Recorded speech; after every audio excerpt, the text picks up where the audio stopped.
Hey everybody, welcome back to our second video for Notes 3.1, where we are continuing to look at the normal distribution. So as I mentioned, we're no longer dealing with discrete random variables. I'm no longer counting whole numbers. Instead, we have a continuous, meaning I'm not just 80, I can be anything between 80, 85, 85 and a half. And so when I bring in this continuous normal distribution and relate it to probability, probability just relates to the area under the curve. It's basically relating to how much of my data falls within that given range. Now, we've dealt with this before, right? We've dealt with this in the empirical rule. Remember, if I move one standard deviation away from my mean, that was 68% of my data. If I moved 2 standard deviations away, that was 95%. 3 standard deviations, that was 99.7%. Y'all, that percentage is just giving you your probability. So I have pulled one of our examples from Unit 1, where we were looking at the weights of newborn babies. We used the mean and built our curve using that standard deviation. If they asked me for the probability that the weight was less than or equal to 3,500, what we did in that case, we found our data. There was 34% here, and the rest was half, meaning I had 34% plus 50%. I had 84% of the data.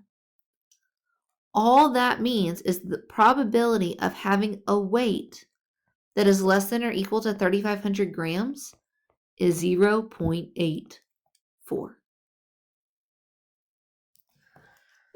So we're really just continuing one of the conversations we had in our earlier lessons.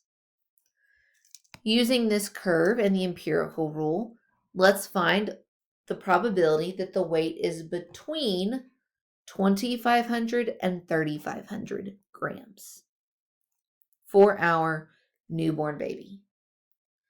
Well, notice that 2,500 and 3,500 moved one standard deviation away. We talked about how 68% of the babies, fell in that weight range. That means the probability of being between those two weights is 68% or 0.68. So the empirical rule was setting us up for probabilities, and we didn't even know it. The problem with the empirical rule, though, is that I can only use it when I have nice, pretty numbers that follow my deviation. However, we know, as we've seen in the last video, I can have all kinds of z-scores. I can have all kinds of values on my distribution. I don't want to just look at 43 and 53. I want to look at 45 in the middle. And so what we have to do in this case is connect our values back to their z-scores. Then we have some rules. Now this table, it's found in most textbooks. I'll make one available to you. This table basically gives you the probabilities of z-scores by looking at the z-score and the area to the left of it. So if we have a random variable x, we have to turn it into z, then come back and find the probability, so on and so on.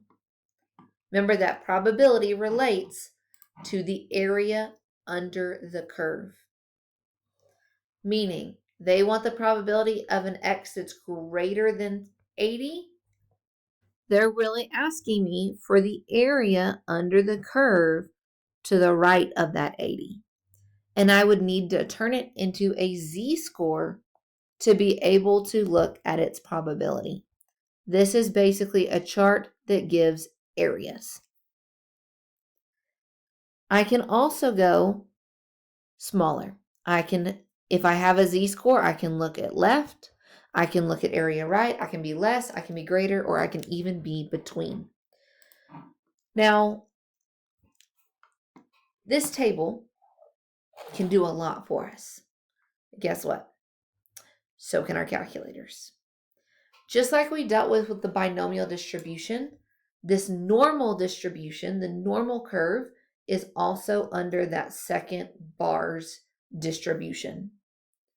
And it's going to allow us to look at the upper, where do you want your area to start, the lower, all the way to the upper of where you want your area to end. This makes most sense with an example. The first thing I always want you to do is sketch your curve. Find the area under the standard normal curve to the left of z equals 1.37.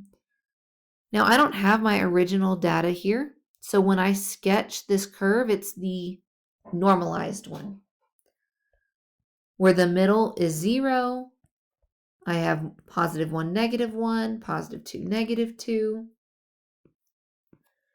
And z, if z is 1.37, it would sit right here on that curve. So wherever that value is on the curve, I can use it to find a probability. Now, before we get there, we're going to just focus in on finding the area, this case to the left. To the left.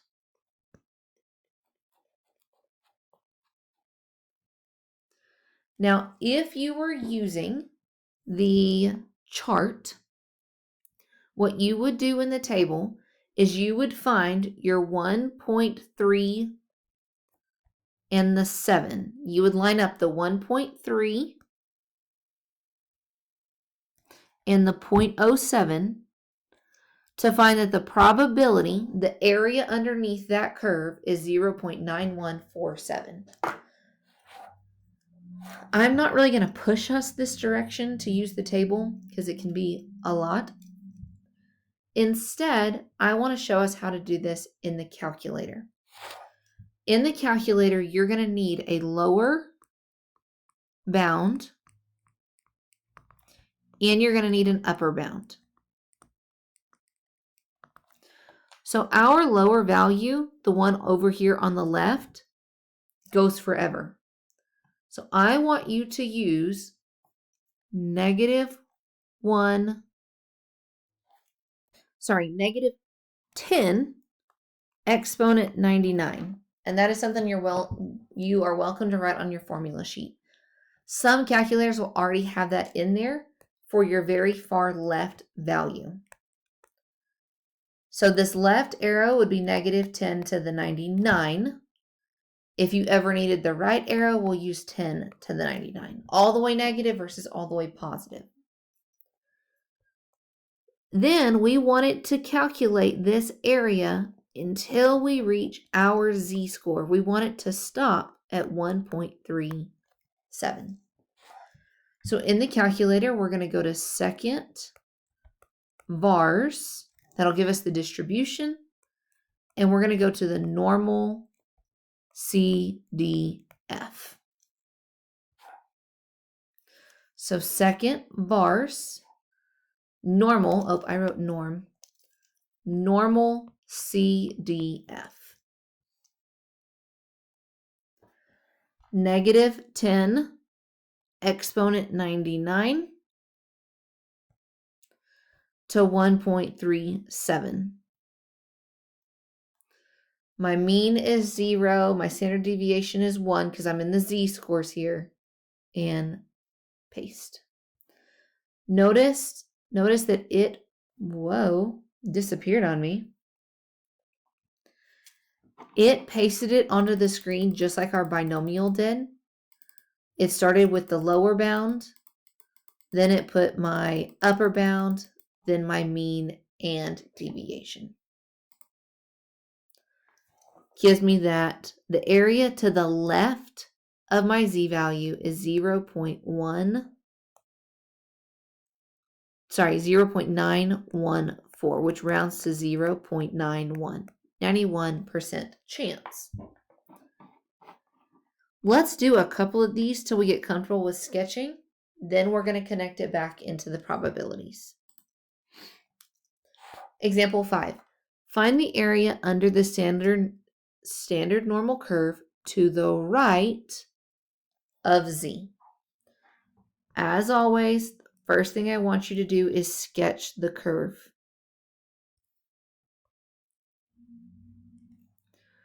Zeros in the middle. Count by ones. Whoops. Now, where does our z-value fall? Our z-value falls right here, just like it did previously, 1.37. But this time they want me to find the area to the right of it. So I'm looking for the area starting at 1.37 and going all the way to the right. In this case, remember, we always go left to right. The lower bound in this case would be our z-value, 1.37. And our upper bound, because I want to go all the way to the right, we're going to plug in 10 exponent 99. That's basically going to take us over here to positive infinity. And again, this calculation is something that our calculator can do for us. We're going to go to second vars, and we're going to choose the normal CDF. We will never use the PDF for the normal. If your calculator doesn't pop up the screen, you would put the 1.37, then the 10 exponent 99, 0, and 1. Hopefully most of our calculators will pop up the screen that helps us fill in the information. So normal CDF. Now I'm starting off at 1.37 and I'm going to 10 exponent 99. What this is about to do is calculate the area where I've shaded everything to the right of that z-score. Gives me 0.085 with rounding 0.09. Here in a minute, when we connect this to probabilities, that would be 0.099%. Now, something else that we might see pop up is the area between two values. Now, if I'm looking for the area between two values, two z-scores, basically, you just don't want to include anything in the tails. So whatever first z-score on the left will be our lower bound. The z-score on the right would be our upper bound.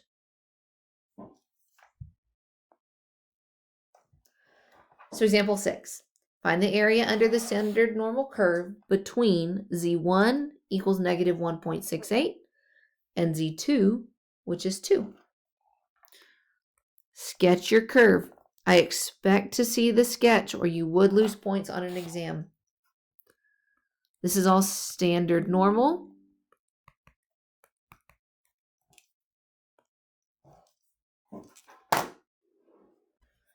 So when I go to fill in my z-scores, the first one is at negative 1.68, meaning I'm looking for a value somewhere about there. That's the start of my calculation, the start of my area. And I want to end at the number 2. So my second z-score is 2. And they asked me to find the area between those values.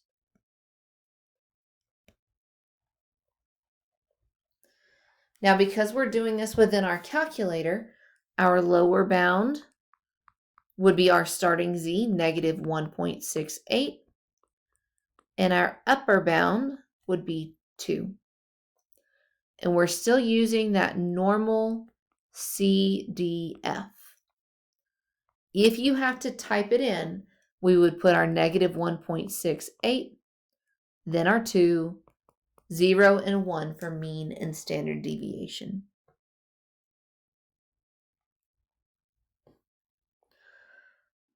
So always left to right, negative 1.68 comes first, then the 2. Tells me this area shaded is 0.930. Here in a minute, when we connect this in, that means that is 93% of our data, majority of our results.